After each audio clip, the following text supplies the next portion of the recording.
Break के बाद स्वागत बढ़ते आगे। दरभंगा के केवटी में चुनावी जनसभा को संबोधित करते हुए बीजेपी सांसद अशोक यादव ने मुस्लिमों पर विवादित बयान दे दिया। अशोक यादव ने बीजेपी प्रत्याशी मुरारी मोहन झा के समर्थन में चुनावी जनसभा को संबोधित करते हुए कहा कि केवटी का चुनाव पाकिस्तान की सीमा पर लड़ाई जैसी है। मुस्लिम योजनाओं का लाभ लेते हैं लेकिन वोट नहीं देते। अगर बीजेपी को वोट नहीं देना है तो कह दीजिए तौबा तौबा। वहीं जनसभा को संबोधित करते हुए केंद्रीय गृह राज्य मंत्री नित्यानंद राय ने कहा कि घुसपैठियों पर सख्त कार्रवाई होगी, दंगा फसाद करने वालों की जगह जेल में होगी। को मैं विश्वास दिला के जा रहा हूं, अशोक जी को भी विश्वास दिला के जा रहा हूं, अगर तुम केवटी के डेमोग्राफी को चेंज किए हो और यहां एक भी घुसपैठिया होगा, उस घुसपैठियों को जहां से आया है उस देश में वापस भेज दिया जाएगा। अब यहां केवटी की धरती पर इस देश में दंगा फसाद कराने की कोई मीटिंग नहीं होगी। केवटी का विधानसभा जब चुनाव होता है तो लगता है कि हम पाकिस्तान के बॉर्डर पे जाके हम लड़ाई कर रहे हैं।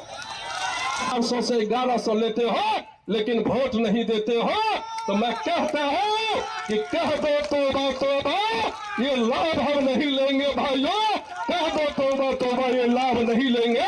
या तो हम कहते हैं कि आइए मुसलमान भाइयों, मुख्यधारा में जुट के आइए, भारतीय जनता पार्टी के साथ आइए। इस बार केंद्र का जनता खड़ा है। अगर आप सामने सामने हो तो हम भी सामने सामने लेके केसरिया मुरेठा बांध के एक बार जिसके गमछा है मुरेठा बांध के ऐसे संदेश दीजिए, जिसके पास है मुरेठा बांध के संदेश। बीजेपी सांसद अशोक यादव के तीखे बयान के बाद राजनीतिक दलों की प्रतिक्रियाओं का दौर जारी है। कांग्रेस आरजेडी ने अशोक यादव पर निशाना साधा तो बीजेपी और जेडीयू ने सांसद के बयान का बचाव करते हुए सबका साथ सबका विश्वास का नारा बुलंद किया है। ऐसे ऐसे जाहिल और मूर्ख भी सांसद हो जाते हैं। इस आदमी को यह तक नहीं पता कि देश में योजनाएं भाजपा के पैसों से नहीं चलती हैं, आम आदमी के टैक्स से चलती हैं, और वो टैक्स मुसलमान भी देता है। अगर इनको आम आदमी के टैक्स से अपनी तनख्वाह नहीं लेनी है मतलब भत्ता नहीं लेना है मतलब, क्योंकि उसमें मुसलमानों का भी पैसा है। तो आप एक सांसद होने के बाद, भारत की संविधान की शपथ लेने के बाद इस तरह का वक्तव्य देते हैं, इसका मतलब है कि आपको बाबा साहेब डॉक्टर भीमराव अंबेडकर के संवैधानिक व्यवस्था से मतलब नहीं है। आज जब हम जनधन योजना लेकर के आए हैं और विभिन्न योजनाओं को बिहार में उतार रहे हैं, तब हमने कभी भी किसी भी व्यक्ति से उसकी जाति, पंथ, संप्रदाय और मजहब नहीं पूछा। मुझे लगता है कि मुस्लिम वर्ग से आने वाले लोगों को भी ये बात समझ में आनी चाहिए। प्रधानमंत्री जी का नारा है सबका साथ, सबका विकास, सबका विश्वास। आदरणीय मुख्यमंत्री श्री नीतीश कुमार जी ने भी नारा दिया कि न्याय के साथ विकास, सभी धर्मों के साथ, किसी के साथ कोई भेदभाव नहीं, न्याय के साथ विकास का नारा उन्होंने दिया और बताया है कि पूरा बिहार मेरा परिवार। सीएम नीतीश कुमार ने मधेपुरा के रास बिहारी हाई स्कूल के मैदान में चुनावी जनसभा को संबोधित किया। सीएम नीतीश ने एक बार फिर से जनता से मौका देने की अपील की। सीएम नीतीश ने कहा कि 2005 से पहले कोई काम नहीं हुआ था, भय का माहौल था। बिहार में अब कानून का राज है। बिहार ऐसी हालत में था कि लोग परेशान थे, पूरे राज्य में डर एवं भय का माहौल था।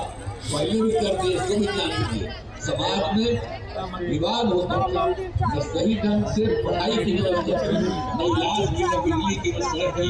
पहले वाली सरकार ने कुछ काम नहीं किया, तो पहले वाला तो कोई काम नहीं किया और हम लोगों ने काम को बता दिया और हम लोगों ने सब काम कराया। दरभंगा के बेनीपुर विधानसभा क्षेत्र में डिप्टी सीएम सम्राट चौधरी ने चुनावी जनसभा को संबोधित किया। डिप्टी सीएम ने यहां आरजेडी पर हमला बोलते हुए लालटेन का मतलब समझाया। सम्राट चौधरी ने कहा कि लालटेनिया का मतलब है लाल और टेन, यानी लालू प्रसाद, राबड़ी देवी और उनके बच्चे, बाकी का कोई वजूद नहीं। समय का अभाव है, ये लालटेनिया समझते हैं ना? ये लालटेनिया 15 साल बिहार को लूटा था और लालटेनिया का मतलब है लाल टेन, लालू का टेन। 10 व्यक्ति उनके पीछे खड़ा है और 10 व्यक्ति उनके परिवार में है। एक राबड़ी देवी जी जो उनकी पत्नी है और 9 बच्चे हैं। यही है लालटेन, इसके बाद किसी का वजूद नहीं है। इस बार का विधानसभा चुनाव कई मायने में खास है। इस चुनाव में बिहार के सबसे बड़े राजनीतिक परिवार में आपस में टकराव देखने को मिल रहा है। लालू प्रसाद के दोनों बेटे जैसे एक दूसरे के खिलाफ खुलकर मैदान में आ गए हों। महुआ की जनसभा में पिछले दिनों तेजस्वी यादव ने कहा था कि सबसे बड़ी पार्टी होती है, जिस पर उनके बड़े भाई तेज प्रताप यादव ने निशाना साधा।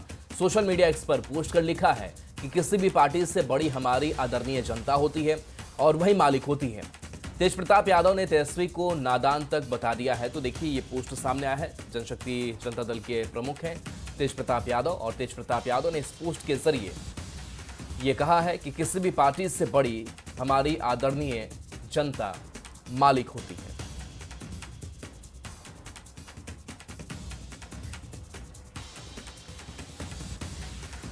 इधर आरजेडी नेता तेजस्वी यादव ने महुआ विधानसभा में आरजेडी उम्मीदवार मुकेश रोशन के लिए चुनाव प्रचार किया और इस दौरान तेजस्वी यादव ने कहा कि पार्टी से बड़ा कोई नहीं।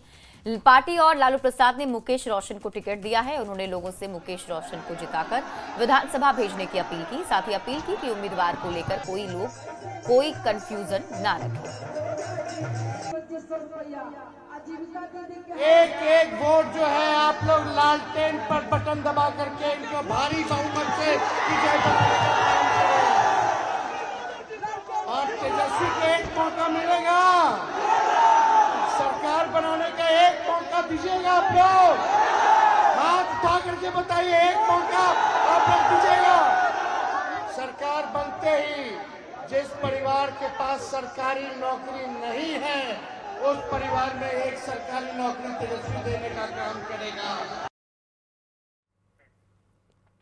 खबर पटना से, जहां पुनपुन में महाराष्ट्र के मुख्यमंत्री देवेंद्र फडणवीस और केंद्रीय मंत्री चिराग पासवान ने जनसभा की। दोनों नेताओं ने जनता से पुनपुन विधानसभा से एनडीए प्रत्याशी श्याम रजक को वोट करने की अपील की। चिराग पासवान ने कहा कि श्याम रजक की जीत ही दिवंगत रामविलास पासवान को सच्ची श्रद्धांजलि होगी।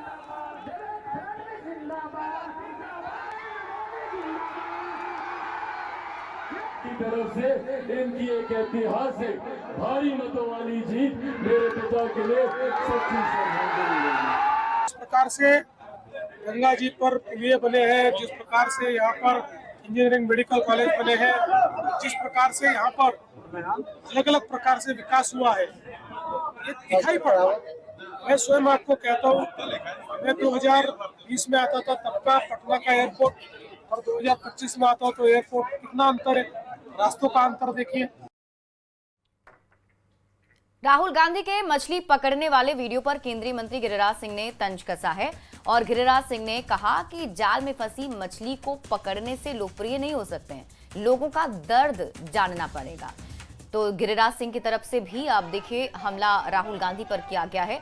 दरअसल एक वीडियो सोशल मीडिया पर तेजी से वायरल है राहुल गांधी का, जो आपके टीवी स्क्रीन पर आपको दिखा भी रहे हैं इस वक्त। जब राहुल गांधी बिहार में जनसभा को संबोधित करने के लिए आए थे, उस वक्त जनसभा संबोधित करने के बाद वो लोगों के साथ इस तालाब में गए जहां उन्होंने मछली पकड़ा था। बेगूसराय में राहुल गांधी ने वोट के लिए एक सर्कस जैसा सीन दिखाया। ये जाली आदमी लंगूर की तरह कूद गए और जाल में पहले से रखा हुआ मछली को उठा करके लोगों को मजाक करते हैं। छी छी छी छी। अरे गरीबों का दर्द जानने हो तो जानने वाला जिसके पैर फटे बियाई वही जाने पीर पड़ाई।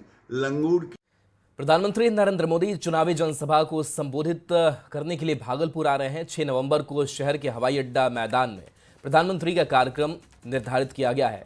पीएम के आगमन को लेकर पार्टी और प्रशासनिक स्तर से तैयारी तेज है। हवाई अड्डा मैदान से प्रधानमंत्री मोदी भागलपुर और बांका की कुल 13 विधानसभा सीट पर एनडीए प्रत्याशियों के लिए हुंकार भरेंगे। पीएम के आगमन को लेकर अभी से ही शहर की सुरक्षा बढ़ा दी गई है। चुनावी साल में प्रधानमंत्री नरेंद्र मोदी सिल्क सिटी भागलपुर आ रहे हैं। शहर के हवाई अड्डा मैदान में पीएम का कार्यक्रम निर्धारित किया गया है, जिसको लेकर तैयारी जोर शोर से की जा रही है। हवाई अड्डा मैदान में जर्मन हैंगर पंडाल का निर्माण कराया जा रहा है, जहां पर लाखों लोगों की बैठने की व्यवस्था की जा रही है। मंच तैयार किया गया है और मंच के ठीक बगल में हेलीपैड बनाया गया है, जहां पर पीएम का हेलीकॉप्टर लैंड होगा। उसके बाद प्रधानमंत्री मंच पर पहुंचेंगे और फिर सभा को संबोधित करेंगे। तस्वीरों में साफ तौर पर देख सकते हैं कि किस तरह से जो प्रधानमंत्री नरेंद्र मोदी भागलपुर आ रहे हैं, उसकी तैयारी जो है जोर शोर से की जा रही है। हवाई अड्डा मैदान से प्रधानमंत्री नरेंद्र मोदी भागलपुर बांका के 13 विधानसभा सीट के एनडीए उम्मीदवार के समर्थन में चुनावी सभा को संबोधित करेंगे। पीएम के आगमन को लेकर अभी से ही हवाई अड्डा मैदान की सुरक्षा बढ़ा दी गई है। विकास कुमार सिंह, न्यूज़ 18 भागलपुर। छपरा के रिवीलगंज में उत्तर प्रदेश के पूर्व सीएम अखिलेश यादव ने चुनावी जनसभा को संबोधित किया। छपरा विधानसभा सीट से महागठबंधन प्रत्याशी खेसारी लाल यादव के समर्थन में सभा करने पहुंचे अखिलेश यादव ने अब की बार खेसारी का नारा दिया। अखिलेश यादव ने कहा, इस बार बिहार की जनता बीजेपी को बाहर कर देगी। वहीं खेसारी लाल यादव ने बीजेपी सांसद रवि किशन पर भी तंज कसा। इस बार नौजवानों का पलायन नहीं होने जा रहा है। जब तेजस्वी मुख्यमंत्री बनेंगे तो नौजवानों का पलायन नहीं होगा। इस बार बिहार से भारतीय जनता पार्टी का पलायन होने जा रहा है और इस बार तो बिहार के लोगों ने मन बनाया है कि बिहार से भारतीय जनता पार्टी बाहर होने जा रही है। एआईएमआईएम सुप्रीमो असदुद्दीन ओवैसी ने पूर्णिया के अमौर विधानसभा क्षेत्र में चुनावी जनसभा को संबोधित किया। ओवैसी ने कहा कि जब मल्लाह का बेटा डिप्टी सीएम बन सकता है तो 17% आबादी वाले मुस्लिम से कोई मुख्यमंत्री क्यों नहीं बन सकता। ओवैसी ने कहा कि लड़ाई डिप्टी सीएम के लिए नहीं बल्कि मुख्यमंत्री के लिए होगी। समुदाय को उप मुख्यमंत्री बनाना चाहती है और उस समाज का नेता बोलता है सत्ता मिलेगी जब की बार मल्लाह का बेटा मुख्यमंत्री होगा। मैं किशनपुर में खड़े होकर जिम्मेदारी के साथ कह रहा हूँ, 17% अल्पसंख्यक समाज मुसलमान बिहार में है, तो क्या आदम का बेटा, अब्दुल्ला का बेटा, मोहम्मद का बेटा, फातिमा का बेटा बिहार का मुख्यमंत्री नहीं बन सकता? बताओ। अब बात मुख्यमंत्री की नहीं होगी, बात मुख्यमंत्री की होगी। जहानाबाद सांसद सुरेंद्र प्रसाद यादव की ओर से विधवा महिलाओं पर की गई अभद्र टिप्पणी का मामला अब तूल पकड़ता जा रहा है। जेडीयू विधायक मनोरमा देवी ने कहा कि अब यमराज ही सुरेंद्र यादव को जवाब देंगे। उन्होंने कहा कि महिलाएं मां दुर्गा का रूप होती हैं। विधायक ने कहा कि बेलागंज की जनता 11 नवंबर को वोट ना देकर उनको जवाब देंगी। बता दें कि सुरेंद्र प्रसाद यादव ने बयान दिया था कि विधवा महिलाओं को शुभ कार्यों में निमंत्रण नहीं दिया जाता है और इस मामले को लेकर राजनीतिक हलचल तेज। तारीख को बेलागंज की जनता जो हमारी बहन माँ है, वोट दे करके और उनको जवाब दिया जाए, इसलिए कि वो बोले हैं कि विधवा महिला का से अशुभ माना जाता है, तुम लोग नौतों पे हानि क्यों देता है। हम तो यही देखे हैं कि वो बोले हैं ये बात को, तो ये बात को हम निंदा करते हैं पत्रकार भाई। और मैं समझती हूँ कि सभी समाज के लोग उनको तिरस्कार किया जाए। हमारी धरती माँ है, हमारी माँ है, माँ दुर्गा के रूप में है। सिवान में एनडीए उम्मीदवार मंगल पांडे ने जनसंपर्क किया। उन्होंने लोगों से मिलकर अपने पक्ष में मतदान की अपील की और साथ ही एनडीए की जीत का दावा भी किया। तो मंगल पांडे जो अब जनसंपर्क अभियान में जुटे हुए हैं, घर घर पहुंच रहे हैं, अपने पक्ष में वोट की अपील कर रहे हैं, लोगों से संवाद कर रहे हैं। लोग भी उन्हें आशीर्वाद देते हुए दिखाई दे रहे हैं।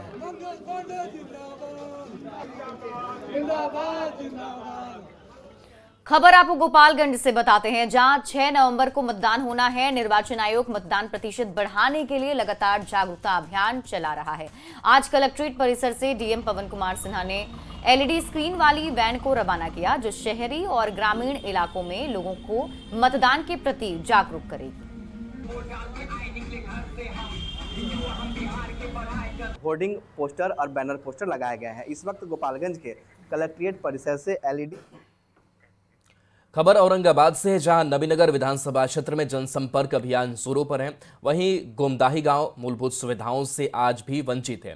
जेडीयू प्रत्याशी चेतन आनंद को उस वक्त विरोध का सामना करना पड़ा जब गोमदाही गांव में वोट मांगने पहुंचे थे। गांव में नदी के ऊपर दशकों से पुल नहीं है। ग्रामीण आज भी चचरी के पुल से आवागमन करते हैं और इसी चचरी के पुल से 15 गांव के हजारों लोग रोज सफर करते हैं। वहीं विरोध के बाद चेतन आनंद ने जनता से वादा किया कि जीत कर आएंगे तो पुल जरूर बनाएंगे। अब खबर